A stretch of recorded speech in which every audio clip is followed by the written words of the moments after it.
ಹರೇ ಕೃಷ್ಣ. ವಸುದೇವ ಸುತಂ ದೇವಂ ಕಂಸಚಾಣೂರ ಮರ್ದನಂ ದೇವಕೀ ಪರಮಾನಂದಂ ಕೃಷ್ಣಂ ವಂದೇ ಜಗದ್ಗುರು. ಓಂ ನಮೋ ಭಗವತೆ ವಾಸುದೇವಾಯ.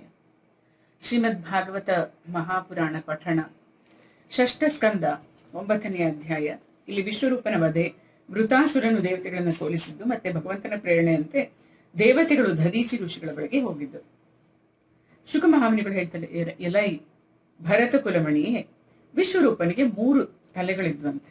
ಅವನು ಒಂದು ಮುಖದಿಂದ ಸೋಮರಸವನ್ನು, ಮತ್ತೊಂದರಿಂದ ಸುರೆಯನ್ನು ಕುಡಿತಾ ಇದ್ದ. 3ನೆಯ ಮುಖದಿಂದ ಅನ್ನ ತಿಂತಾ ಇದ್ದನು ಅಂತ ನಾವು ಕೇಳಿದ್ದೇವೆ.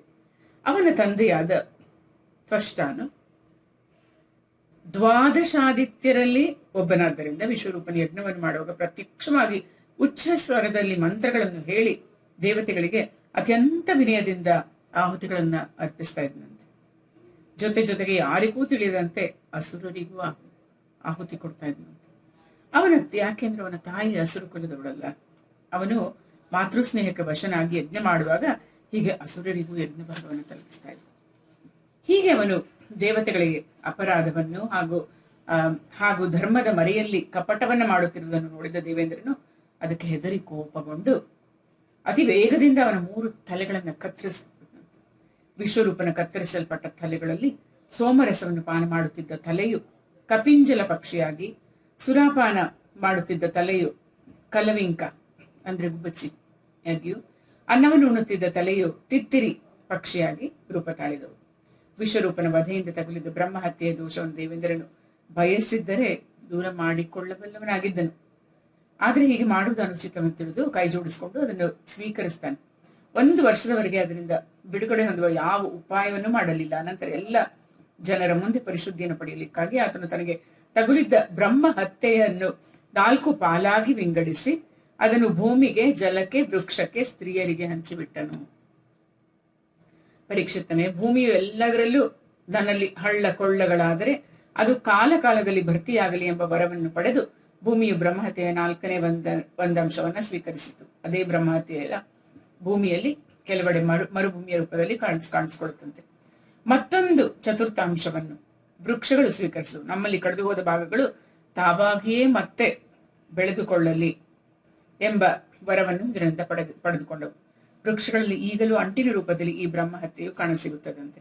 ಹಾಗೆಯೇ ಸ್ತ್ರೀಯರು ನಮಗೆ ಸದಾಕಾಲ ಪುರುಷರ ಸಹವಾಸ ದೊರೆಯುತ್ತಿರಲಿ ಎಂಬ ವರವನ್ನು ಪಡೆದು 3ನೇ ಚತುರ್ಥಾಂಶವನ್ನ ಸ್ವೀಕರಿಸಿದರು. ಅವರಲ್ಲಿರುವ ಬ್ರಹ್ಮಹತ್ಯೆಯು ಪ್ರತಿ ತಿಂಗಳಲ್ಲಿ ರಜೋದರ್ಶನದ ರೂಪದಲ್ಲಿ ಕಾಣಿಸಿಕೊಳ್ಳುತ್ತದೆ. ಹಾಗೆಯೇ ಜಲವು ನಾನು ವ್ಯಯವಾಗುತ್ತಿದ್ದರೂ ಪ್ರವಾಹಾದಿ ರೂಪಗಳಲ್ಲಿ ನನ್ನ ವೃದ್ಧಿಯು ಆಗುತ್ತಾ ಇರಲಿ ಎಂಬ ವರವನ್ನು ಪಡೆದು ಬ್ರಹ್ಮಹತ್ಯೆ ಉಳಿದ 4ನೇ ಒಂದಂಶವನ್ನು ಸ್ವೀಕರಿಸಿತು. ಈಗಲೂ ನೀರಿನಲ್ಲಿ ನೊರೆ, ಗುಳ್ಳೆ ಮುಂತಾದ ರೂಪಗಳಲ್ಲಿ ಆ ಬ್ರಹ್ಮಹತ್ಯೆಯು ಕಾಣಿಸಿಕೊಳ್ಳುತ್ತದೆ. ಆದ್ದರಿಂದ ಮನುಷ್ಯರು ಅದನ್ನು ದೂರ ತಳ್ಳಿ ನೀರನ್ನ ಸೇವಿಸ್ತಾರೆ. ವಿಶ್ವರೂಪನ ತಂದೆಯಾದ ತ್ವಷ್ಟಾನಿಗೆ ಪುತ್ರನ ಮರಣದಿಂದಾಗಿ ಮಿತಿ ಮೀರಿದ ಕ್ರೋಧ ಉಂಟಾಯಿತು. ಆಗ ಅವನು ಇಂದ್ರನ ಶತ್ರುವಾಗಿ ಇಂದ್ರನನ್ನು ಸಂಹರಿಸುವಂತಹ ಪುತ್ರನು ಉಂಟಾಗಲಿ ಎಂಬ ಆಶಯದಿಂದ, ಎಲೈ ಇಂದ್ರ ಶತ್ರುವೆ, ನಿನ್ನ ಅಭಿವೃದ್ಧಿ ಉಂಟಾಗಲಿ, ಶೀಘ್ರಾತಿ ಶೀಘ್ರವಾಗಿ ಶತ್ರುವನ್ನು ಸಂಹರಿಸು ಎಂಬ ಮಂತ್ರದಿಂದ ಅಗ್ನಿಯಲ್ಲಿ ಹೋಮ ಮಾಡಿದನು. ಯಜ್ಞವು ಸಮಾಪ್ತಿಯಾಗ್ತಾ ಇದ್ದಂಗೆ ಅನ್ವಹಾರ್ಯ ಪಚನವೆಂಬ ಅಗ್ನಿ ಅಂದ್ರೆ ದಕ್ಷಿಣಾಗ್ನಿಯಿಂದ ಅತಿ ಭಯಂಕರ ರೂಪದ ಒಬ್ಬ ದೈತ್ಯ ಬರ್ತನಂತೆ ಮೇಲೆದ್ದು. ಲೋಕಗಳನ್ನು ನಾಶಪಡಿಸಲಿಕ್ಕಾಗಿ ಪ್ರಕಟಗೊಂಡಿರುವ ಕಾಲ ಮೃತ್ಯುವಿನಂತೆಯೇ ಅವನು ಕಾಣಿಸ್ತಾ ಇದ್ದ. ಪರೀಕ್ಷಿತನೇ, ಅವನು ಪ್ರತಿ ದಿನವೂ ತನ್ನ ದೇಹದ ಎಲ್ಲೆಡೆ ಬಾಣದಂತೆ ಬೆಳೆಯುತ್ತಾ ಉರಿಯುತ್ತಿರುವ ಅಗ್ನಿಪರ್ವತದಂತೆ ಭೀಕರಾಕಾರವಾಗಿ ವಿಕ್ರಮನಾಗಿ ಮೆರೆದನು. ಸಂಜೆ ಕಾಲದ ಮೋಡಗಳ ತಂಡದಂತೆ ಬೆಳಗತೊಡಗಿದನು. ಕೆಂಪಗೆ ಕಾದಿರುವ ತಾಮ್ರದಂತೆ ಹೋಲುವ ತಲೆ ಕೂದಲು, ಗಡ್ಡ ಮೀಸೆಗಳಿಂದಲೂ ನಡು ಹಗಲಿನ ಸೂರ್ಯನಂತಹ ಕಣ್ಣುಗಳಿಂದ ಅವನು ಪ್ರಚಂಡನಾಗಿದ್ದನು. ಆ ಉಗ್ರಮೂರ್ತಿಯು ಥಳಿಸುತ್ತಿದ್ದ 3 ಅಲಗುಗಳುಳ್ಳ ತ್ರಿಶೂಲವನ್ನು ತೆಗೆದುಕೊಂಡು ಕುಣಿತ ಕುಪ್ಪಳಿಸ್ತಾ ವಿಕಟಾಟ್ಟಹಾಸದಿಂದ ಅಬ್ಬರಿಸಿದ ಭೂಮಿಯನ್ನು ಮೆಟ್ಟಿ ನಡುಗಿಸ್ತಾ ಇದ್ದನಂತೆ. ಆ ತ್ರಿಶೂಲದ ಮೇಲೆ ಅವನು ಅಂತರಿಕ್ಷವನ್ನೇ ಎತ್ತಿ ಹಿಡಿದಿರುವನೇನೋ ಎಂಬಂತೆ ಕಾಣ್ತಾ ಇತ್ತು. ಗುಹೆಯಂತೆ ಆಳವಾಗಿ ತೆರೆದ ಬಾಯಿಂದ ಇಡೀ ಅಂತರಿಕ್ಷವನ್ನೇ ಕುಡಿಯುವಂತೆಯೂ, ಅತಿ ವಿಶಾಲವಾಗಿದ್ದ ನಾಲಿಗೆಯಿಂದ ನಕ್ಷತ್ರ ಮಂಡಲವನ್ನೇ ನೆಕ್ಕುತ್ತಿರುವಂತೆಯೂ, 3 ಲೋಕಗಳನ್ನು ನುಂಗಿ ಹಾಕುತ್ತಿರುವಂತೆಯೂ ತನ್ನ ಭಯಂಕರ ಕೋರೆದಾಡಗಳನ್ನು ಪ್ರಕಟಿಸುತ್ತಾ ಅಡಿಗಡಿಗೆ ಆಕಳಿಸ್ತಾ ಇದ್ದಂತೆ. ಅವನ ಭೀಷಣ ರೂಪವನ್ನು ಕಂಡು ಎಲ್ಲ ಜನರು ಭಯದಿಂದ ಎಲ್ಲೆಡೆ ಓಡತೊಡಗಿದರು. ಪರೀಕ್ಷಿತ್ ರಾಜನೇ, ತಷ್ಟಾನ ತಮೋಗುಣಿ ಆ ಪುತ್ರನು ಎಲ್ಲ ಲೋಕಗಳನ್ನ ಆವರಿಸಿಕೊಂಡಿದ್ದನು. ಇದರಿಂದ ಆ ಪಾಪಿಯು ಅತ್ಯಂತ ಕ್ರೂರನೂ ಆದ ಪುರುಷನ ಹೆಸರು ವೃತಾಸುರ ಅಂತ ಆಯ್ತಂತೆ. ದೊಡ್ಡ ದೊಡ್ಡ ದೇವತೆಗಳು ತಮ್ಮ ತಮ್ಮ ಅನುಯಾಯಿಗಳೊಂದಿಗೆ ಒಟ್ಟಿಗೆ ಅವನ ಮೇಲೆ ಮುಗಿಬಿದ್ದರು ಮತ್ತು ತಮ್ಮ ತಮ್ಮ ದಿವ್ಯಾಸ್ತ್ರಗಳಿಂದ ಹೊಡೆಯತೊಡಗಿದರು. ಆದರೆ ವೃತಾಸುರನು ಅವರ ಎಲ್ಲ ಶಸ್ತ್ರಾಸ್ತ್ರಗಳನ್ನು ನುಂಗ್ಬಿಡ್ತಾನಂತೆ. ಆಗ ದೇವತೆಗಳಿಗೆ ತುಂಬಾ ತುಂಬಾ ಆಶ್ಚರ್ಯವಾಗುತ್ತೆ. ಅವರ ತೇಜಸ್ಸೆಲ್ಲ ಉಡುಗೋಗುತ್ತೆ. ಅವರೆಲ್ಲರೂ ದೀನಹೀನರಾಗಿ ಕಳವಳಗೊಂಡು ಏಕಾಗ್ರ ಚಿತ್ತದಿಂದ ತಮ್ಮ ಹೃದಯದಲ್ಲಿ ವಿರಾಜಿಸುತ್ತಿರುವ ಆದಿಪುರುಷ ಶ್ರೀ ನಾರಾಯಣನಿಗೆ ಶರಣಾಗ್ತಾರೆ. ಮತ್ತೆ ನಾರಾಯಣನಲ್ಲಿ ಪ್ರಾರ್ಥನೆ ಮಾಡ್ತಾರಂತೆ. ದೇವತೆಗಳು ಎಂತ ಪ್ರಾರ್ಥಿಸ್ತಾರೆ ಅಂದ್ರೆ, ಭಗವಂತನಲ್ಲಿ ವಾಯು, ಆಕಾಶ, ಅಗ್ನಿ, ಜಲ, ಪೃಥ್ವಿಗಳೆಂಬ ಪಂಚಭೂತಗಳು, ಅವುಗಳಿಂದ ನಿರ್ಮಿತವಾದ 3 ಲೋಕಗಳು, ಅವುಗಳಿಗೆ ಅಧಿಪತಿಗಳಾದ ಬ್ರಹ್ಮಾದಿಗಳು ಮತ್ತು ನಾವು ಯಾವನಿಗೆ ಹೆದರಿ ಕಾಣಿಕೆಗಳನ್ನು ಸಮರ್ಪಿಸುತ್ತಿದ್ದೇವೆಯೋ ಅಂತಹ ಕಾಲಪುರುಷನೂ ಕೂಡ ಭಗವಂತನಿಗೆ ಭಯಪಟ್ಟು ನಡೆಯುವನು. ಅದಕ್ಕಾಗಿ ಭಗವಂತನೇ ಈಗ ನಮ್ಮ ರಕ್ಷಕನಾಗಿದ್ದಾನೆ. ಪ್ರಭೋ, ನಿನಗಾಗಿ ಯಾವುದೇ ಹೊಸ ಮಾತಲ್ಲ. ಆದ್ದರಿಂದ ಏನನ್ನು ನೋಡಿದರೂ ನೀನು ವಿಸ್ಮಿತನಾಗೋದಿಲ್ಲ. ನೀನು ನಿನ್ನ ಸ್ವರೂಪದ ಸಾಕ್ಷಾತ್ಕಾರದಿಂದಲೇ ಪೂರ್ಣ ಕಾಮನು, ಸಮನು, ಶಾಂತನೂ ಆಗಿದ್ದೀಯಾ. ಅಂತಹ ನಿನ್ನನ್ನು ಬಿಟ್ಟು ಬೇರೆಯವರಿಗೆ ನಾವು ಶರಣಾಗ್ತೀವಿ ಅಂದ್ರೆ ಅಂತಹವರು ಮೂರ್ಖರೇ ಸರಿ ಅಂತ. ಅವನು ನಾಯಿಯ ಬಾಲವನ್ನು ಹಿಡಿದುಕೊಂಡು ಸಮುದ್ರವನ್ನು ದಾಟಲು ಬಯಸುವಂತಹ ಗಾಂಪನೇ ಆಗಿದ್ದಾನೆ. ನೀರಿನಲ್ಲಿ ಸಂಚರಿಸುತ್ತಿರುವ ಮೀನಿನ ಆಕಾರದಲ್ಲಿದ್ದರೂ ನೀನು ಆಶ್ರಿತ ರಕ್ಷಕನು. ವೈವಸ್ವತ ಮನುವು ಆತನ ವಿಶಾಲವಾದ ಶೃಂಗಕ್ಕೆ ಭೂಮಿ ಎಂಬ ನಾವೆಯನ್ನು ಕಟ್ಟಿ ಅನಾಯಾಸವಾಗಿಯೇ ಪ್ರಳಯ ಕಾಲದ ಪರಮ ಸಂಕಟವನ್ನು ದಾಟಿಬಿಟ್ಟ. ಆ ಮಹಾಪುರುಷನೇ ಶರಣಾಗತರಾಗಿರುವ ನಮ್ಮನ್ನು ವೃತಾಸುರನ ದೆಸೆಯಿಂದ ಉಂಟಾಗಿರುವ ಭಯದಿಂದ ಖಂಡಿತವಾಗಿ ದಾಟಿಸುವನು. ಹಿಂದೆ ಬ್ರಹ್ಮದೇವರು ತಾವು ಕುಳಿತಿದ್ದ ಪದ್ಮಪೀಠದಿಂದ ಭೀಕರವಾದ ಬಿರುಗಾಳಿಯ ಹೊಡೆತದಿಂದ ಮೇಲೆದ್ದು ಮಹಾತರಂಗಗಳಿಂದ ಭೋರ್ಗರೆಯುತ್ತಿದ್ದ ಪ್ರಳಯ ಸಾಗರ ಜಲದಲ್ಲಿ ಬಿದ್ದು ಬಿಟ್ರು. ಆಗ ಏಕಾಕಿಯಾಗಿ ಅಸಹಾಯಕರಾಗಿದ್ದ ಅವರನ್ನ ಆ ಮಹಾಭಯದಿಂದ ಯಾರು ಪಾರು ಮಾಡಿದ್ರೋ ಅವನೇ ಈಗ ನಮ್ಮನ್ನ ಪಾರು ಮಾಡಲಿ ಅಂತ. ಆ ದ್ವಿತೀಯ ಪರಮ ಪ್ರಭುವೇ ತನ್ನ ಮಾಯಾಶಕ್ತಿಯಿಂದ ನಮ್ಮನ್ನ ಸೃಷ್ಟಿ ಮಾಡಿದ್ದಾನೆ. ಅವನ ಅನುಗ್ರಹದಿಂದಲೇ ನಾವು ಸೃಷ್ಟಿ ಕಾರ್ಯವನ್ನು ನಡೆಸ್ತಾ ಇದ್ದೀವಿ. ನಾವು ಅವನ ಮುಂದೆಯೇ ಇದ್ದು ಅವನ ದಿವ್ಯ ವ್ಯಾಪಾರಗಳನ್ನು ನೋಡ್ತಾ ಇದ್ದೇವೆ. ಆದರೆ ನಾವೇ ಸ್ವತಂತ್ರರಾದ ಈಶ್ವರರು ಎಂಬ ಅಹಂಕಾರದಿಂದ ನಾವು ಅವನ ಸ್ವರೂಪವನ್ನು ಕಾಣಲಾರದೇ ಇದ್ದೇವೆ.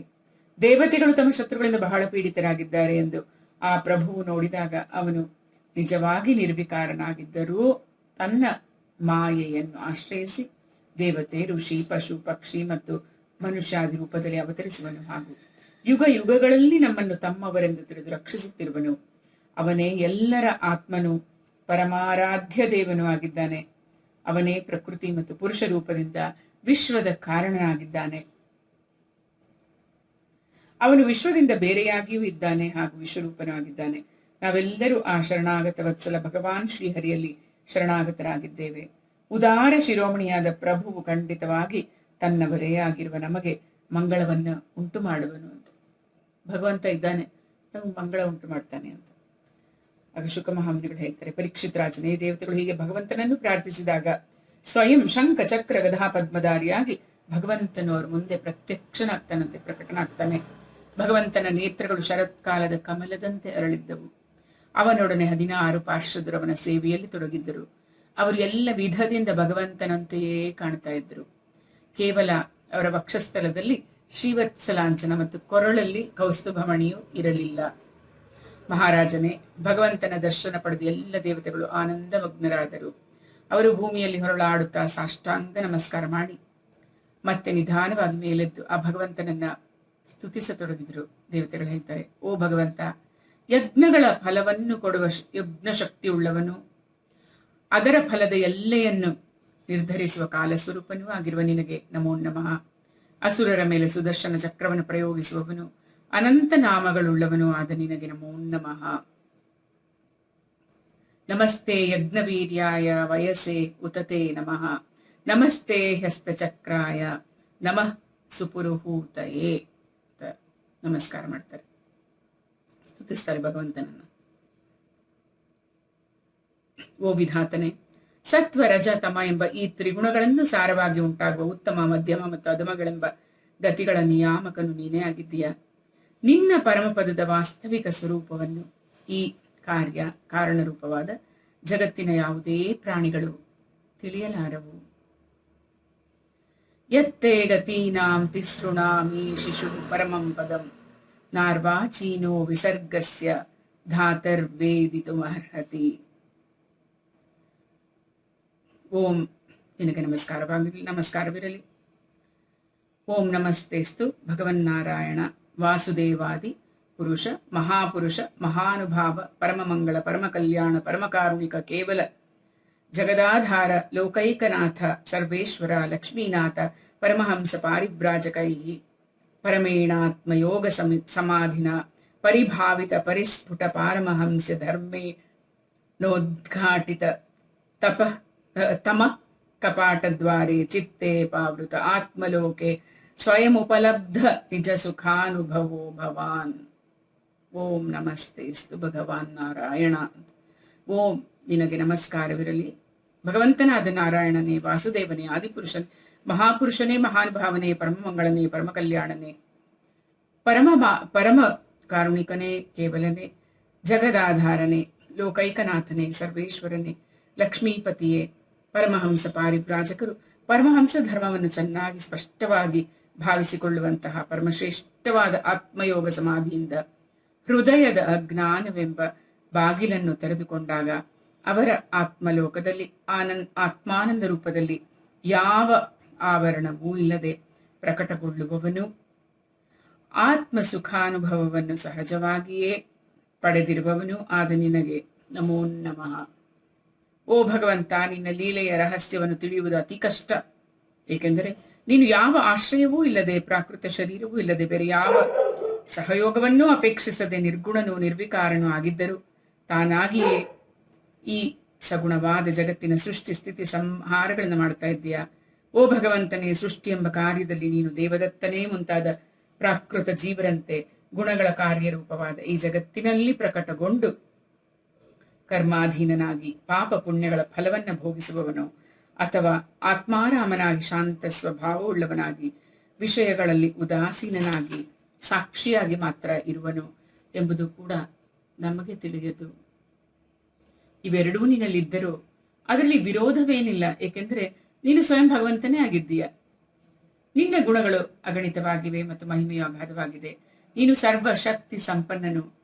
ಆಧುನಿಕರು ಅನೇಕ ಪ್ರಕಾರವಾದ ವಿಕಲ್ಪ, ವಿತರ್ಕ, ವಿಚಾರ, ಸುಳ್ಳು ಪ್ರಮಾಣಗಳು ಹಾಗೂ ಕುತರ್ಕಪೂರ್ಣವಾದ ಶಾಸ್ತ್ರಗಳನ್ನು ಅಧ್ಯಯನ ಮಾಡಿ ತಮ್ಮ ಹೃದಯವನ್ನು ಮಲಿನಗೊಳಿಸಿಕೊಳ್ಳುವರು. ಅವರು ದುರಾಗ್ರಹಿಗಳಾಗಿರುವುದಕ್ಕೂ ಇದೇ ಕಾರಣವು.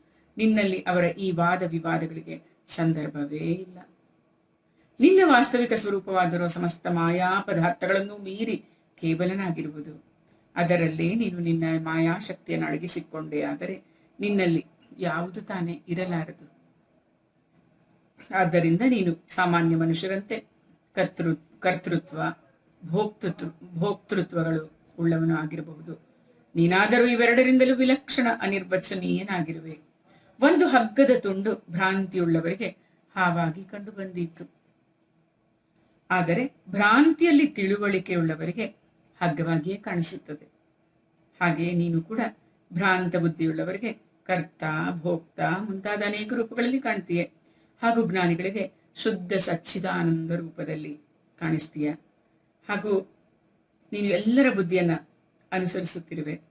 ವಿಚಾರಪೂರ್ವಕವಾಗಿ ನೋಡಿದ್ರೆ ನೀನೇ ಸಮಸ್ತ ವಸ್ತುಗಳಲ್ಲಿ ವಸ್ತುತ್ವದ ರೂಪದಲ್ಲಿ ವಿರಾಜಮಾನನಾಗಿದ್ದೀಯ. ಎಲ್ಲರ ಸ್ವಾಮಿಯಾಗಿದ್ದು ಸಮಸ್ತ ಜಗತ್ತಿಗೆ ಕಾರಣರಾದ ಬ್ರಹ್ಮ, ಪ್ರಕೃತಿ ಮುಂತಾದವರಿಗೂ ಕಾರಣನಾಗಿರುವೆ. ನೀನೇ ಎಲ್ಲರ ಅಂತರಾತ್ಮನಾಗಿದ್ದೀಯ. ಅದಕ್ಕಾಗಿ ಜಗತ್ತಿನಲ್ಲಿ ಕಂಡುಬರುವ ಗುಣ ದೋಷಗಳೆಲ್ಲದರ ಪ್ರತೀತಿಗಳು ತನ್ನ ಅಧಿಷ್ಠಾನ ಸ್ವರೂಪನಾದ ನಿನ್ನನ್ನೇ ಸಂಕೇತ ಮಾಡ್ತಾ ಇವೆ. ಶ್ರುತಿಗಳು ಸಮಸ್ತ ಪದಾರ್ಥಗಳನ್ನು ನಿಷೇಧಗೈದು ಕೊನೆಗೆ ನಿಷೇಧದ ಅವಧಿಯ ರೂಪದಲ್ಲಿ ಕೇವಲ ನಿನ್ನನ್ನೇ ಶೇಷವಾಗಿರಿಸಿದೆ. ಓ ಮಧುಸೂದನ, ನಿನ್ನ ಮಹಿಮೆ ಎಂಬುದು ಅಮೃತ ರಸದ ಅನಂತ ಸಾಗರವಾಗಿದೆ. ಅದರ ಒಂದು ತೊಟ್ಟನ್ನಾದರೂ ಒಮ್ಮೆ ಸವಿದರೆ ಹೃದಯದಲ್ಲಿ ನಿತ್ಯ ನಿರಂತರ ಪರಮಾನಂದದ ಪ್ರವಾಹವೇ ಹರಿಯುತ್ತೆ. ಆದ್ದರಿಂದ ನಿನ್ನ ಈ ಅನನ್ಯ ಪ್ರೇಮಿಗಳಾದ ಭಕ್ತ ಶ್ರೇಷ್ಠರು ಜಗತ್ತಿನ ವಿಷಯೋಪಭೋಗಗಳ ಸುಖವು ದೇಶ ಮಾತ್ರ ಅನುಭವಕ್ಕೆ ಬಂದಿದ್ದರು, ಅಥವಾ ಆ ಸುಖವು ತೋರಿಕೆಯ ಸುಖವೆಂದು ಅನುಭವಕ್ಕೆ ಬಂದಿದ್ದರು, ಅವುಗಳನ್ನು ಮತ್ತು ಪರಲೋಕವೇ ಮುಂತಾದವುಗಳಲ್ಲಿ ಇರುವುದಾಗಿ ಕೇಳಿ ಬಂದಿರುವ ಸುಖವೆಲ್ಲವನ್ನೂ ಮರೆತು ಬಿಡ್ತಾರೆ. ಅವರು ಸಮಸ್ತ ಪ್ರಾಣಿಗಳಿಗೂ ಪರಮ ಪ್ರಿಯತಮನು, ಹಿತೈಷಿಯು, ಸ್ನೇಹಿತನು, ಸರ್ವಾತ್ಮನು, ಐಶ್ವರ್ಯಗಳ ನಿಧಿಯೂ ಆದ ಪರಮಾತ್ಮನಲ್ಲಿ ತಮ್ಮ ಮನಸ್ಸನ್ನು ನಿರಂತರವಾಗಿ ನೆಲೆಗೊಳಿಸಿ ಆತನ ಚಿಂತನೆಯ ಸುಖವನ್ನೇ ಸೂರೆಗೊಳ್ಳುವರು. ಅಂತಹ ಮನುಷ್ಯರೇ ಸ್ವಾರ್ಥ ಸಾಧನೆ ಮತ್ತು ಪರಮಾರ್ಥ ಸಾಧನೆ ಎರಡರಲ್ಲೂ ನಿಪುಣರೆಂದು ತಿಳಿಯಬೇಕು. ಓ ಮಧುಸೂದನ, ಜನನ ಮರಣ ರೂಪವಾದ ಸಂಸಾರ ಚಕ್ರದಿಂದ ಬಿಡುಗಡೆ ಹೊಂದುವಂತಹ ನಿನ್ನ ಅಡಿದಾವರೆಗಳ ಸೇವೆಯನ್ನ ನಿನಗೆ ಅತ್ಯಂತ ಪ್ರಿಯರು ಮಿತ್ರರು ಆಗಿರುವ ಭಕ್ತ ಜನರು ಹೇಗೆ ತಾನೇ ಬಿಡಬಲ್ಲರು? ಪ್ರಭುವೆ, ನೀನು ಮೂರು ಲೋಕಗಳಿಗೂ ಆತ್ಮನೂ ಆಶ್ರಯನೂ ಆಗಿದ್ದೀಯಾ. 3 ಲೋಕಗಳನ್ನು ನಿನ್ನ 3 ಹೆಜ್ಜೆಗಳಿಂದ ಅಳೆದವನು ನೀನೆ. 3 ಲೋಕಗಳ ಸಂಚಾಲಕನೂ ನೀನೇ ಆಗಿದ್ದೀಯಾ. ನಿನ್ನ ಮಹಿಮೆಯು 3 ಲೋಕಗಳ ಮನಸ್ಸನ್ನೂ ಸೂರೆಗೊಳ್ಳುವುದಾಗಿದೆ. ದೈತ್ಯರು, ದಾನವರು ಮುಂತಾದ ಅಸುರರು ಕೂಡ ನಿನ್ನದೇ ವಿಭೂತಿಗಳಾಗಿವೆ. ಇದರಲ್ಲಿ ಸಂದೇಹವಿಲ್ಲ. ಆದರೂ ಇದು ಅವರ ಉನ್ನತಿಯ ಕಾಲವಲ್ಲ ಎಂದು ಯೋಚಿಸಿ ನೀನು ನಿನ್ನ ಯೋಗಮಾಯೆಯಿಂದ ಸುರ, ನರ, ಪಶು, ನರ, ಮೃಗ ಮಿಶ್ರಣವಾದ ನಾರಸಿಂಹ, ಸುರ, ನರ, ಪಶು ಮತ್ತೆ ನರ, ಮೃಗ ಮಿಶ್ರಣವಾದ ನಾರಸಿಂಹ, ಜಲಚರ, ಮತ್ಸ್ಯಾದಿ ರೂಪಗಳಲ್ಲಿ ಅವತರಿಸಿ ಆ ದೈತ್ಯ ದಾನವಾದಿಗಳಿಗೆ ಅವರ ಅಪರಾಧಕ್ಕೆ ತಕ್ಕ ದಂಡನೆಯನ್ನು ಕೊಡುತ್ತೀಯ. ದಂಡಗಾರಿಯಾದ ಪ್ರಭುವೇ, ನಿನಗೆ ಸರಿ ಎನಿಸಿದರೆ ಆ ಅಸುರರನ್ನು ಸಂಹರಿಸಿದಂತೆ ಈ ವೃತಾಸುರನನ್ನು ಸಂಹರಿಸುವವನಾಗು. ಓ ಭಗವಂತನೇ, ನೀನು ನಮಗೆ ತಂದೆ ತಾತ ಎಲ್ಲ ಆಗಿದ್ದೀಯಾ. ನಾವು ನಿನ್ನ ಸ್ವಜನರು, ನಿರಂತರವಾಗಿ ನಿನ್ನ ಮುಂದೆ ವಿನಯದಿಂದ ತಲೆ ತಗ್ಗಿಸಿಕೊಂಡಿರುವವರು. ನಿನ್ನ ಚರಣ ಕಮಲಗಳನ್ನು ಧ್ಯಾನ ಮಾಡುತ್ತಾ ನಮ್ಮ ಹೃದಯವು ಅವುಗಳೊಡನೆ ಪ್ರೇಮ ಬಂಧನದಲ್ಲಿ ಬಿಗಿಯಲ್ಪಟ್ಟಿವೆ. ನೀನು ನಮ್ಮ ಮುಂದೆ ನಿನ್ನ ದಿವ್ಯ ಗುಣಗಳಿಂದ ಕೂಡಿದ ಸಾಕಾರ ವಿಗ್ರಹವನ್ನು ಪ್ರಕಟಪಡಿಸಿ ನಮ್ಮನ್ನು ನಿನ್ನವರಾಗಿಸಿಕೊಂಡಿರುವೆ. ಅದಕ್ಕಾಗಿ ಪ್ರಭೋ, ನಿನ್ನ ದಯಾಪೂರ್ಣವೂ ಪರಿಶುದ್ಧವೂ ಸುಂದರವೂ ಶೀತಲವೂ ಆದ ಕಿರುನಗೆಯಿಂದ ಕೂಡಿದ ಚೆನ್ನೋಟದಿಂದಲೂ ಮತ್ತು ಮುಖ ಕಮಲದಿಂದ ತೊಟ್ಟಿಕ್ಕುತ್ತಿರುವ ವಾಣಿ ಎಂಬ ಸುಮಧುರವಾದ ಅಮೃತ ಬಿಂದುಗಳಿಂದ ನಮ್ಮ ಹೃದಯದ ತಾಪವನ್ನ ಶಮನಗೊಳಿಸು. ಪ್ರಭು, ಅಗ್ನಿಯ ಅಂಶಭೂತ ಕಿಡಿಗಳೇ ಮುಂತಾದವುಗಳು ಅಗ್ನಿಯನ್ನು ಪ್ರಕಾಶಪಡಿಸಲು ಅಸಮರ್ಥವಾಗಿರುವಂತೆ ನಾವು ಕೂಡ ನಿನ್ನಲ್ಲಿ ನಮ್ಮದಾದ ಯಾವುದೇ ಸ್ವಾರ್ಥ ಪರಮಾರ್ಥಗಳನ್ನ ನಿವೇದಿಸಿಕೊಳ್ಳಲು ಅಸಮರ್ಥರಾಗಿದ್ದೇವೆ. ನಿನ್ನಲ್ಲಿ ಅರಿಕೆ ಮಾಡುವುದಾದರೂ ಏನಿದೆ? ಏಕೆಂದರೆ ನೀನೇ ಸಮಸ್ತ ಜಗತ್ತಿನ ಉತ್ಪತ್ತಿ, ಸ್ಥಿತಿ, ಲಯ ಮಾಡುವಂತಹ ದಿವ್ಯ ಮಾಯೆಯೊಡನೆ ವಿನೋದ ಮಾಡುತ್ತಿರುವೆ. ಹಾಗೂ ಎಲ್ಲ ಜೀವರ ಅಂತಃಕರಣದಲ್ಲಿ ಬ್ರಹ್ಮ ಮತ್ತು ಅಂತರ್ಯಾಮಿಯ ರೂಪದಲ್ಲಿ ವಿರಾಜಮಾನನಾಗಿರುವೆ. ಇಷ್ಟೇ ಅಲ್ಲದೆ ಅವುಗಳ ಹೊರಗಡೆಯಲ್ಲಿಯೂ ಪ್ರಕೃತಿಯ ರೂಪದಲ್ಲಿ ನೀನೇ ವಿರಾಜಮಾನನಾಗಿರುವೆ. ಜಗತ್ತಿನ ಎಷ್ಟೆಲ್ಲ ದೇಶ, ಕಾಲ, ಶರೀರ ಮುಂತಾದವುಗಳು ಇವೆಯೋ ಅವುಗಳಲ್ಲಿ ಉಪಾದಾನವೂ ಮತ್ತು ಅವುಗಳನ್ನು ಪ್ರಕಾಶಪಡಿಸುವವನೂ ಆಗಿ ಆ ರೂಪದಲ್ಲಿ ಅವುಗಳನ್ನು ನೀನು ಅನುಭವಿಸುತ್ತಿರುವೆ. ನೀನೇ ಎಲ್ಲ ವೃತ್ತಿಗಳಿಗೂ ಸಾಕ್ಷಿಯಾಗಿರುವೆ. ನೀನು ಆಕಾಶದಂತೆ ಸರ್ವಗತನೂ ನಿರ್ಲಿಪ್ತನೂ ಆಗಿದ್ದೀಯಾ. ನೀನು ಸ್ವತಃ ಪರಬ್ರಹ್ಮ ಪರಮಾತ್ಮನಾಗಿದ್ದೀಯಾ. ಆದ್ದರಿಂದ ಇವರು ತಮ್ಮ ಅಭಿಪ್ರಾಯಗಳನ್ನು ಅರಿಕೆ ಮಾಡಿಕೊಳ್ಳಲಿ ಎಂಬುದನ್ನು ನಿರೀಕ್ಷಿಸದೆ ಯಾವ ಅಭಿಲಾಷೆಯಿಂದ ನಾವು ಇಲ್ಲಿಗೆ ಬಂದಿರುವೆವೋ ಅದನ್ನು ಪೂರ್ಣಗೊಳಿಸು. ನೀನು ಅಚಿಂತ್ಯನು, ಐಶ್ವರ್ಯ ಸಂಪನ್ನನು, ಜಗತ್ತಿಗೆ ಪರಮಗುರುವು ಆಗಿದ್ದೀಯಾ. ವಿವಿಧ ಪಾಪಗಳ ಫಲಸ್ವರೂಪ ಜನ್ಮ ಮೃತ್ಯು ರೂಪದಲ್ಲಾದ ಸಂಸಾರದಲ್ಲಿ ಅಲೆಯುವ ಬಳಲಿಕೆಯನ್ನು ಅಳಸಿ ಹಾಕುವಂತಹ ನಿನ್ನ ಚರಣ ಕಮಲಗಳ ಛತ್ರ ಛಾಯೆಯಲ್ಲಿ ನಾವು ಆಸರೆ ಪಡೆದಿದ್ದೇವೆ. ಭಗವಂತ, ನಿನಗೆಲ್ಲ ಗೊತ್ತು ಯಾಕೆ ಬಂದಿದ್ದೀವಿ ಅಂತ.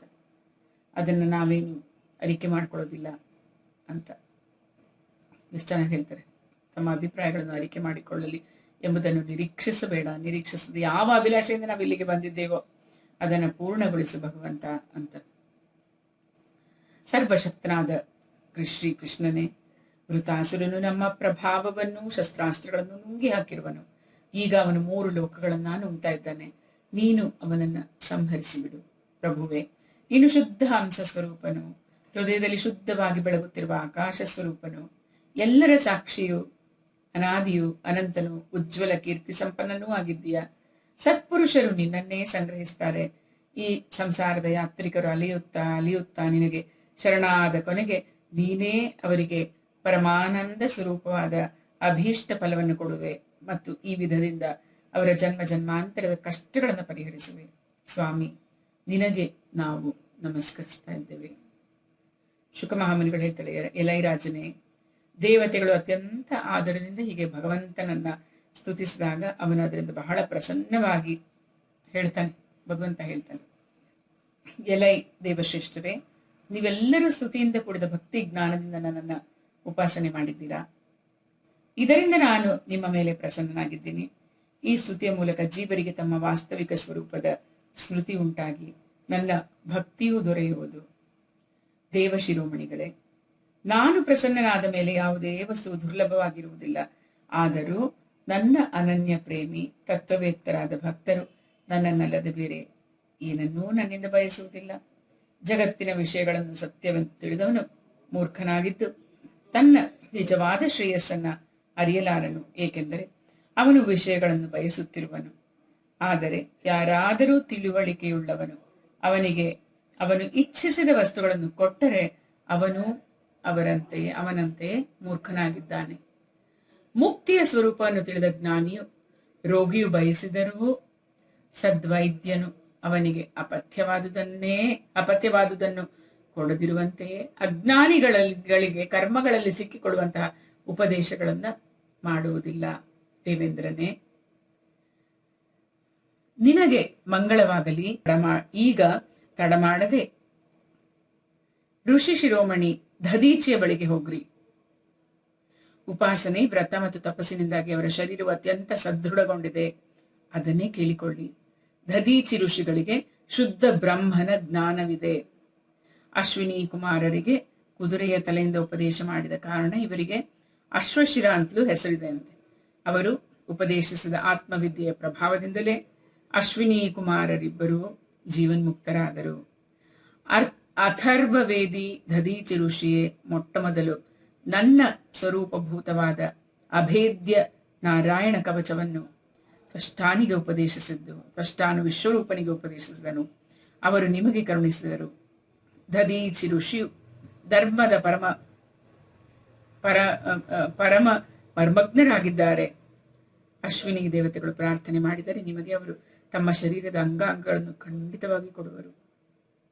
ಅನಂತರ ವಿಶ್ವಕರ್ಮನಿಂದ ಆ ಅಂಗಾಂಗಗಳ ಮೂಳೆಗಳಿಂದ ಒಂದು ಶ್ರೇಷ್ಠವಾದ ಆಯುಧವನ್ನ ರಚಿಸಿಕೊಳ್ಳ್ರಿ.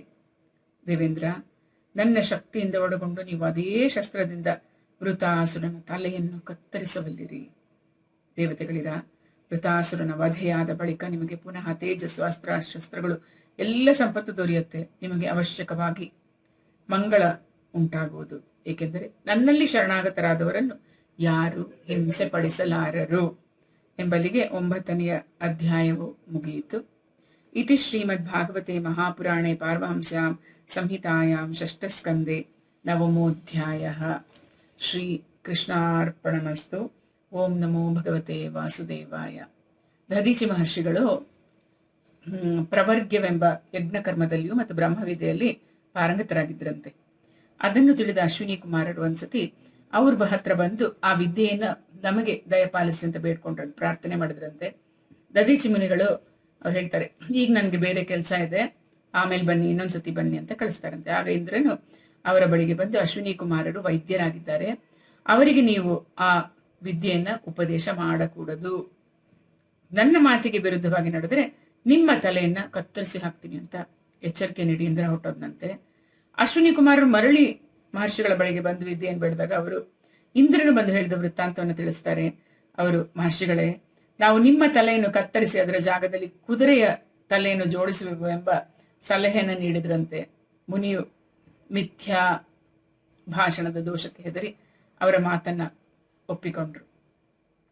ಹೀಗೆ ಕುದುರೆಯ ಮುಖದಿಂದ ಅಶ್ವಿನಿ ದೇವತೆಗಳಿಗೆ ಬ್ರಹ್ಮ ವಿದ್ಯೆಯನ್ನ ಉಪದೇಶಿಸಿದ್ರು.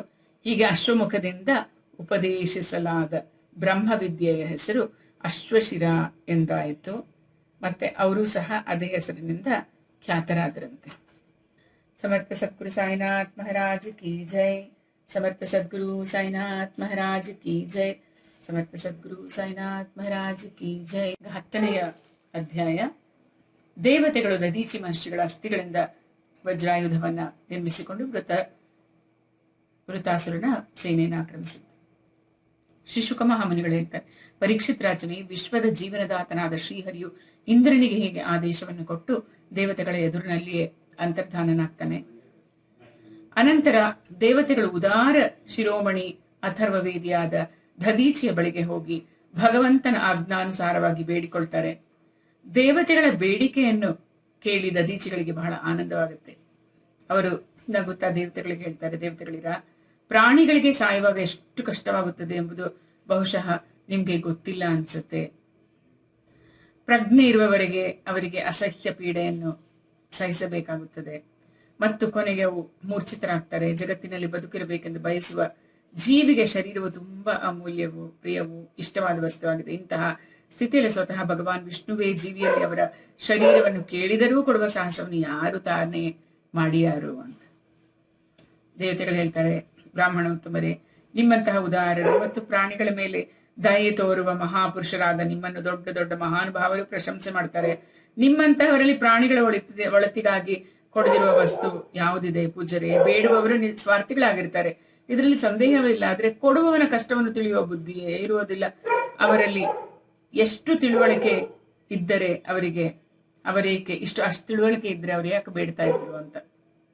ಹಾಗೆ ದಾತೃವಾದವನು ಬೇಡುವವರ ವಿಪತ್ತನ್ನು ಅರಿಯನು, ಇಲ್ಲದಿದ್ದರೆ ಇಲ್ಲ ಎಂಬುದು ಅವನ ಬಾಯಿಂದ ಎಂದಿಗೂ ಬರುತ್ತಲೇ ಇರಲಿಲ್ಲ. ಆದ್ರಿಂದ ತಾವು ನಮ್ಮ ವಿಪತ್ತನ್ನು ಮನಗಂಡು ನಮ್ಮ ಬೇಡಿಕೆಯನ್ನ ಪೂರ್ಣಗೊಳಿಸಿರಿ ಅಂತ ದಧೀಚಿ ಋಷಿಗಳು ಹೇಳ್ತಾರೆ. ದೇವತೆಗಳಿಗ, ನಿಮ್ಮ ಬಾಯಿಂದ ಧರ್ಮದ ಮಾತುಗಳನ್ನು ಕೇಳಲಿಕ್ಕಾಗಿಯೇ ನಾನು ನಿಮ್ಮ ಬೇಡಿಕೆಯನ್ನು ಉಪೇಕ್ಷೆ ಮಾಡಿದ್ದು. ಇದೇ ತೆಗೆದುಕೊಳ್ಳಿರಿ. ನಾನು ನನ್ನ ಪ್ರಿಯವಾದ ಶರೀರವನ್ನು ನಿಮಗಾಗಿ ಈಗಲೇ ಬಿಟ್ಟು ಬಿಡ್ತೇನೆ. ಯಾಕೆಂದ್ರೆ ಒಂದಲ್ಲ ಒಂದು ದಿನ ಇದು ತಾನಾಗಿ ನನ್ನನ್ನು ಬಿಟ್ಟು ಹೋಗುವಂಥದ್ದು.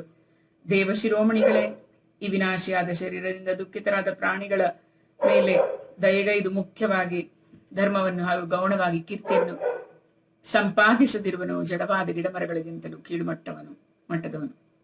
ದೊಡ್ಡ ದೊಡ್ಡ ಮಹಾತ್ಮರು ಈ ಅವಿನಾಶಿಯಾದ ಧರ್ಮವನ್ನು ಉಪಾಸನೆ ಮಾಡಿರುವರು. ಅದರ ಸ್ವರೂಪವು ಮನುಷ್ಯನು ಯಾವುದೇ ಪ್ರಾಣಿಯ ದುಃಖದಲ್ಲಿ ದುಃಖವನ್ನು, ಸುಖದಲ್ಲಿ ಸುಖವನ್ನು ಅನುಭವಿಸುವುದಿಷ್ಟೇ ಆಗಿದೆ. ಜಗತ್ತಿನಲ್ಲಿರುವ ಹಣ, ಜನ, ಶರೀರ ಮುಂತಾದ ಪದಾರ್ಥಗಳು ಕ್ಷಣಭಂಗುರವಾಗಿವೆ. ಇವು ನಮಗೆ ಯಾವ ಉಪಯೋಗಕ್ಕೂ ಬರುವುದಿಲ್ಲ, ಕೊನೆಗೆ ಬೇರೆಯವರಿಗೆ ಉಪಯೋಗವಾಗಿವೆ. ಆದರೂ ಅಯ್ಯೋ, ಈ ಮರಣ ಧರ್ಮವುಳ್ಳ ಮನುಷ್ಯನು ಇವುಗಳ ಮೂಲಕ ಬೇರೆಯವರಿಗೆ ಉಪಕಾರ ಮಾಡುವುದಿಲ್ಲವಲ್ಲ. ಇದೆಂತಹ ಕಾರ್ಪಣ್ಯ, ಎಷ್ಟು ದುಃಖದ ಮಾತಾಗಿದೆ. ಶುಕಮಹಾಮುನಿಗಳು ಹೇಳ್ತಾರೆ, ಪರೀಕ್ಷಿತನೇ, ಅಥರ್ವವೇದಿಯಾದ ಮಹರ್ಷಿ ದಧೀಚಿಯು ಹೀಗೆ ನಿಶ್ಚಯಿಸಿಕೊಂಡು ತನ್ನನ್ನು ಪರಬ್ರಹ್ಮ ಪರಮಾತ್ಮನಾದ ಭಗವಂತನಲ್ಲಿ ಲೀನಗೊಳಿಸಿ ತನ್ನ ಸ್ಥೂಲ ಶರೀರವನ್ನು ತ್ಯಜಿಸಿಬಿಟ್ಟನು. ಅವರ ಇಂದ್ರಿಯಗಳು, ಪ್ರಾಣಗಳು, ಮನಸ್ಸು, ಬುದ್ಧಿ ಸಂಯಮಿತವಾಗಿತ್ತು, ದೃಷ್ಟಿ ತತ್ವಮಯವಾಗಿತ್ತು. ಅವರ ಎಲ್ಲ ಬಂಧನಗಳು ಕಳೆದು ಹೋಗಿದ್ದವು. ಆದ್ದರಿಂದ ಅವರು ಭಗವಂತನ ಚಿಂತನೆ ಮಾಡುತ್ತಾ ಸಮಾಧಿಸ್ಥರಾಗಿ ಶರೀರವನ್ನ ತ್ಯಜಿಸಿದರು. ಅದು ಬಿಟ್ಟು ಹೋದುದು ಅವರಿಗೆ ಅರಿವಾಗಲೇ ಇಲ್ಲ. ಭಗವಂತನ ಶಕ್ತಿಯನ್ನು ಪಡೆದ ಇಂದ್ರನು ಬಲ ಪೌರುಷಗಳ ಪರಮಾವಧಿಯನ್ನು ಏರಿದನು. ಆಗ ವಿಶ್ವಕರ್ಮನು ದಧೀಚಿ ಋಷಿ ಅಸ್ಥಿಗಳಿಂದ ವಜ್ರಾಯುಧವನ್ನು ನಿರ್ಮಿಸಿ ಇಂದ್ರನಿಗೆ ಕೊಟ್ಟನು. ಅದನ್ನ ಕೈಯಲ್ಲಿ ಹಿಡ್ಕೊಂಡು ಮಹೇಂದ್ರನು ಐರಾವತ ಏರ್ತಾನೆ. ಅವನೊಡನೆ ಇತರ ದೇವತೆಗಳು ಯುದ್ಧಕ್ಕೆ ಸನ್ನದ್ಧರಾದರು. ದೊಡ್ಡ ದೊಡ್ಡ ಋಷಿಮುನಿಗಳು ಇಂದ್ರನನ್ನ ಸ್ತುತಿಸತೊಡಗಿದರು. ಆಗ ಅವನು 3 ಲೋಕವನ್ನು ಸಂತೋಷಪಡಿಸುತ್ತಾ ವೃತಾಸುರನ ಸಂಹಾರ ಮಾಡುವುದಕ್ಕಾಗಿ ತನ್ನ ಸ್ವಲ್ಪ ಶಕ್ತಿಯನ್ನು ತೊಡಗಿಸಿ ಕ್ರುದ್ಧನಾದ ಭಗವಾನ್ ರುದ್ರನು ಅಂತಕನ ಮೇಲೆ ಎರಗುವಂತೆ ವೃತಾಸುರನ ಮೇಲೆ ಮುತ್ತಿಗೆ ಹಾಕ್ತಾನೆ. ಪರೀಕ್ಷಿತನೇ, ವೃತಾಸುರನು ಕೂಡ ದೈತ್ಯ ಸೇನಾಪತಿಗಳ ದೊಡ್ಡ ಸೈನ್ಯದೊಡನೆ ಯುದ್ಧಕ್ಕಾಗಿ ಶತ್ರುವನ್ನ ಎದುರಿಸಿ ನಿಲ್ತಾನೆ. ಆ ಸಮಯದಲ್ಲಿ ನಡೆಯುತ್ತಿದ್ದ ವೈವಸ್ವತ ಮನ್ವಂತರದ ಮೊದಲನೇ ಚತುರ್ಯುಗದ ತ್ರೇತಾಯುಗವಾಗಲೇ ಪ್ರಾರಂಭವಾಗಿತ್ತು. ಅದೇ ಸಮಯದಲ್ಲಿ ನರ್ಮದಾ ನದಿಯ ದಂಡದಲ್ಲಿ ದೇವಾಸುರರ ಈ ಭಯಂಕರ ಸಂಗ್ರಾಮ ನಡೆಯಿತು. ಆಗ ದೇವೇಂದ್ರನು ಕೈಯಲ್ಲಿ ವಜ್ರಾಯುಧವನ್ನು ಧರಿಸಿಕೊಂಡು ರುದ್ರ, ವಸುಗಳು, ಆದಿತ್ಯರು, ಅಶ್ವಿನಿ ಕುಮಾರರಿಬ್ಬರು, ಪಿತೃಗಣರು, ಅಗ್ನಿ, ಮರುದ್ಗಣರು, ಋಭುಗಣರು, ಸಾಧ್ಯಗಣರು, ವಿಶ್ವೇದೇವ ಮುಂತಾದವರೊಡನೆ ತನ್ನ ಕಾಂತಿಯಿಂದ ಶೋಭಾಯಮಾನನಾಗಿದ್ದನು. ವೃತಾಸುರರೇ ಮುಂತಾದ ದೈತ್ಯರವರ ಮುಂದೆ ಬಂದಿರುವುದನ್ನು ನೋಡಿ ಉರಿದು ಬಿದ್ದನು. ಆ ನಮೂಚಿ, ಶಂಬರ, ಅನರ್ವ, ದ್ವಿಮೂರ್ಧ, ಋಷಭ, ಅಂಬರ, ಹಯಗ್ರೀವ, ಶಂಕುಶಿರ, ವಿಪ್ರಚಿತ್ತಿ, ಅಯೋಮುಖ, ಪುಲೋಮ, ವೃಷಪರ್ವ, ಪ್ರಹೇತಿ, ಹೇತಿ, ಉತ್ಕಲ, ಸುಮಾಲಿ, ಮಾಲಿ ಮುಂತಾದ ಸಾವಿರಾರು ದೈತ್ಯ ದಾನವರು ಹಾಗೂ ಯಕ್ಷ ರಾಕ್ಷಸರು ಸ್ವರ್ಣಾಭರಣ ಉಪಕರಣಗಳಿಂದ ಸುಸಜ್ಜಿತರಾಗಿ ದೇವರಾಜ ಇಂದ್ರನ ಸೇನೆಯನ್ನು ಮುಂದೆ ಬರದಂತೆ ತಡೆದರು. ಪರೀಕ್ಷಿತನೇ, ಆಗ ದೇವತೆಗಳ ಸೇನೆಯು ಸ್ವತಃ ಮೃತ್ಯುವಿಗೂ ಕೂಡ ಅಜೇಯವಾಗಿತ್ತು. ಆ ದುರಹಂಕಾರಿಗಳಾದ ಅಸುರರು ಸಿಂಹರಾಧವನ್ನು ಮಾಡ್ತಾ ಬಹು ಎಚ್ಚರಿಕೆಯಿಂದ ದೇವ ಸೇನೆಯನ್ನ ಪ್ರಹರಿಸತೊಡಗಿದರು. ಅವರೆಲ್ಲರೂ ಗದೆ, ಪರಿಘ, ಬಾಣ, ಪ್ರಾಸ, ಮುದ್ಗರ, ತೋಮರ, ಶೂಲ, ಪರಶು, ಖಡ್ಗ, ಶತಗ್ನಿ, ಭಶುಂಡಿ ಮುಂತಾದ ಅಸ್ತ್ರ ಶಸ್ತ್ರಗಳ ಮಳೆಯಿಂದ ದೇವತೆಗಳನ್ನು ಎಲ್ಲ ಕಡೆಯಿಂದ ಮುಚ್ಚಿಬಿಟ್ರು. ಮೋಡಗಳು ಮುಚ್ಚಿದಾಗ ಆಕಾಶದ ನಕ್ಷತ್ರಗಳು ಕಾಣದೇ ಇರುವಂತೆಯೇ ನಾಲ್ಕು ಕಡೆಗಳಿಂದ ಒಂದರ ಮೇಲೊಂದರಂತೆ ಪ್ರಯೋಗಿಸಿದ ಬಾಣಗಳು ಸುರಿಮಳೆಯಿಂದ ಮುಚ್ಚಿ ಹೋದ ದೇವತೆಗಳು ಯಾರು ಕಾಣಿಸ್ತಾನೆ ಇಲ್ಲೆಲ್ಲ ಕಾಣದೆ ಹೋಗ್ಬಿಟ್ರಂತೆ. ಪರೀಕ್ಷಿತನೇ, ಆದರೆ ಅಸ್ತ್ರಶಸ್ತ್ರಗಳ ಮಳೆಯು ದೇವತೆಗಳನ್ನು ಮುಟ್ಟಲು ಸಾಧ್ಯವೇ ಆಗಲಿಲ್ಲ. ಏಕೆಂದರೆ ಅವರು ತಮ್ಮ ಕೈಚಳಕದಿಂದ ಅವುಗಳನ್ನು ಆಕಾಶದಲ್ಲಿಯೇ ಸಾವಿರಾರು ತುಂಡಾಗುವಂತೆ ಕತ್ತರಿಸಿಬಿಟ್ರು. ಅಸುರರ ಶಸ್ತ್ರಾಸ್ತ್ರಗಳು ಮುಗಿದು ಹೋದಾಗ ಅವರು ದೇವತೆಗಳ ಸೈನ್ಯದ ಮೇಲೆ ಪರ್ವತ ಶಿಖರಗಳನ್ನ, ವೃಕ್ಷಗಳನ್ನ, ಕಲ್ಲು ಬಂಡೆಗಳನ್ನೆಲ್ಲ ಮಳೆಗರಿತರಂತೆ. ಆದರೆ ದೇವತೆಗಳು ಅವನ ಮೊದಲಿನಂತೆ ತುಂಡರಿಸಿ ಹಾಕಿದರು. ಪರೀಕ್ಷಿತ ರಾಜನೇ, ತಮ್ಮ ಅಸಂಖ್ಯ ಶಸ್ತ್ರಾಸ್ತ್ರಗಳು ಕೂಡ ದೇವತೆಗಳ ಸೈನ್ಯಕ್ಕೆ ಏನೂ ತೊಂದರೆಯನ್ನು ಮಾಡಲಾಗದೆ ಇರುವುದನ್ನು, ಮರ, ಬಂಡೆಗಳು, ಪರ್ವತಗಳ ದೊಡ್ಡ ದೊಡ್ಡ ಶಿಖರಗಳಿಂದಲೂ ದೇವತೆಗಳ ಶರೀರದ ಮೇಲೆ ಗಾಯದ ಗೆರೆಯೂ ಆಗದೆ ಕುಶಲರೇ ಆಗಿರುವುದನ್ನು ಕಂಡವರೆಲ್ಲರಿಗೂ ತುಂಬಾ ಭಯ ಆಯಿತು. ಕ್ಷುದ್ರ ಮನುಷ್ಯರು ಪ್ರಯೋಗಿಸುವ ಕಠೋರವೂ ಅಮಂಗಳಕರವೂ ಆದ ಕೆಟ್ಟ ಮಾತುಗಳು ಶ್ರೀಕೃಷ್ಣ ಪರಮಾತ್ಮನಿಂದ ಸಂರಕ್ಷಿತರಾದ ಭಕ್ತರ ಮೇಲೆ ಎಳ್ಳಷ್ಟು ಪ್ರಭಾವವೂ ಬೀಳದಂತೆಯೇ ದೈತ್ಯರು ದೇವತೆಗಳನ್ನ ಸೋಲಿಸಲಿಕ್ಕಾಗಿ ಮಾಡಿದ ಪ್ರಯತ್ನಗಳೆಲ್ಲವೂ ನಿಷ್ಫಲವಾದವು. ಭಗವದ್ವಿಮುಖರಾದ ಅಸುರರು ತಮ್ಮ ಪ್ರಯತ್ನವು ವ್ಯರ್ಥವಾದ್ದನ್ನು ಕಂಡು ಉತ್ಸಾಹಗೊಂದಿದರು. ಅವರ ಪರಾಕ್ರಮದ ಗರ್ವವು ನುಚ್ಚುನೂರಾಯಿತು. ಆಗ ಅವರು ತಮ್ಮ ಅಧಿಪತಿಯಾದ ವೃತಾಸುರನನ್ನ ಯುದ್ಧ ಭೂಮಿಯಲ್ಲೇ ಬಿಟ್ಟು ಪಲಾಯನ ಮಾಡಿಬಿಟ್ರು. ಅವನ್ನ ಬಿಟ್ಬಿಟ್ಟು ಹೋಗ್ಬಿಡ್ತಾರೆ. ಏಕೆಂದ್ರೆ ದೇವತೆಗಳು ಅವರ ಬಲ ಪೌರುಷಗಳೆಲ್ಲವನ್ನು ಸೆಳೆದುಕೊಂಡಿದ್ದರು. ತನ್ನ ಅನುಯಾಯಿಗಳಾದ ದೈತ್ಯ ವೀರರು ಭಯಗೊಂಡು ಓಡಿ ಹೋಗುತ್ತಿರುವುದನ್ನು, ತನ್ನ ಸೈನ್ಯವು ಚೆಲ್ಲಾಪಿಲ್ಲಿಯಾಗುತ್ತಿರುವುದನ್ನು ಕಂಡು ಧೀರ ವೀರನಾದ ವೃತಾಸುರನಿಗೆ ನಗು ಬರುತ್ತೆ. ವೀರಶಿರೋಮಣಿ ವೃತಾಸುರನು ಸಮಯಕ್ಕೆ ಸರಿಯಾಗಿ ವೀರೋಚಿತವಾಣಿಯಿಂದ ವಿಪ್ರಚಿತ್ತಿ, ನಮುಚಿ, ಪುಲೋಮ, ಮಯ, ಅನರ್ವ, ಶಂಬರ ಮುಂತಾದ ದೈತ್ಯರನ್ನ ಸಂಬೋಧಿಸುತ್ತಾ ಹೇಳ್ತಾನೆ, ಅಸುರರೇ, ಓಡಬೇಡಿರಿ, ನನ್ನ ಒಂದು ಮಾತನ್ನು ಕೇಳಿಕೊಳ್ಳಿರಿ. ಹುಟ್ಟಿದವನು ಒಂದಲ್ಲ ಒಂದು ದಿನ ಅವಶ್ಯವಾಗಿ ಸಾಯಲೇಬೇಕು. ಇದರಲ್ಲಿ ಸಂದೇಹವಿಲ್ಲ. ಈ ಜಗತ್ತಿನಲ್ಲಿ ವಿಧಾತನು ಮೃತ್ಯುವಿನಿಂದ ತಪ್ಪಿಸಿಕೊಳ್ಳುವ ಯಾವ ಉಪಾಯವನ್ನೂ ತಿಳಿಸಿಲ್ಲ. ಇಂತಹ ಸ್ಥಿತಿಯಲ್ಲಿ ಮೃತ್ಯುವಿನ ಮೂಲಕ ಸ್ವರ್ಗಾದಿ ಲೋಕಗಳು, ಕೀರ್ತಿಯು ಸಿಗುವುದಾದರೆ ಅಂತಹ ಮೃತ್ಯುವನ್ನು ಯಾವ ಬುದ್ಧಿವಂತನು ತಾನೇ ಸ್ವಾಗತಿಸುವುದಿಲ್ಲ. ಪ್ರಪಂಚದಲ್ಲಿ 2 ವಿಧದಿಂದ ಮೃತ್ಯುವನ್ನು ಪಡೆಯುವುದು ಪರಮ ದುರ್ಲಭ ಮತ್ತು ಶ್ರೇಷ್ಠವೆಂದು ತಿಳಿಯಲಾಗಿದೆ. ಒಂದು, ಯೋಗಿಗಳು ತಮ್ಮ ಪ್ರಾಣಗಳನ್ನು ವಶಪಡಿಸಿಕೊಂಡು ಬ್ರಹ್ಮಚಿಂತನೆಯಿಂದ ಶರೀರವನ್ನು ತ್ಯಜಿಸುವುದು. ಮತ್ತೊಂದು, ಯುದ್ಧ ಭೂಮಿಯಲ್ಲಿ ಬೆನ್ನು ತೋರಿಸದೆ ಶತ್ರುವಿನ ಮುಂದೆ ನಿಂತು ಹೋರಾಡುತ್ತಾ ಮಡಿಯುವುದು. ಇಂತಹ ಒಳ್ಳೆಯ ಅವಕಾಶವನ್ನ ನೀವು ಯಾಕೆ ಕಳ್ಕೊತಾ ಇದ್ದೀರಾ ಅಂತ ಗಟ್ಟಿಯಾಗಿ ಹೇಳ್ತಾನೆ ಸುರರಿ. ಇಲ್ಲಿಗೆ 10ನೇ ಅಧ್ಯಾಯ ಮುಗಿಯಿತು. ಇದು ಶ್ರೀಮದ್ ಭಾಗವತೆ ಮಹಾಪುರಾಣೆ ಪಾರಮಹಂಸ್ಯಾಂ ಸಂಹಿತಾಯಾಂ ಷಷ್ಠಸ್ಕಂದೆ ಇಂದ್ರ ವೃತಾಸುರ ಯುದ್ಧ ವರ್ಣನಂ ನಾಮ 10ಮೋಧ್ಯಾಯಃ. ಓಂ ಕೃಷ್ಣಾರ್ಪಣಮಸ್ತು. ಓಂ ನಮೋ ಭಗವತೆ ವಾಸುದೇವಾಯ. ಓಂ ನಮೋ ಭಗವತೆ ವಾಸುದೇವಾಯ. ಓಂ ನಮೋ ಭಗವತೆ ವಾಸುದೇವಾಯ. ಸಮರ್ಥ ಸದ್ಗುರು ಸಾಯಿನಾಥ್ ಮಹಾರಾಜ್ ಕಿ ಜಯ. समर्थ सद्गुरु साईनाथ महाराज की जय. समर्थ सद्गुरु साईनाथ महाराज की जय.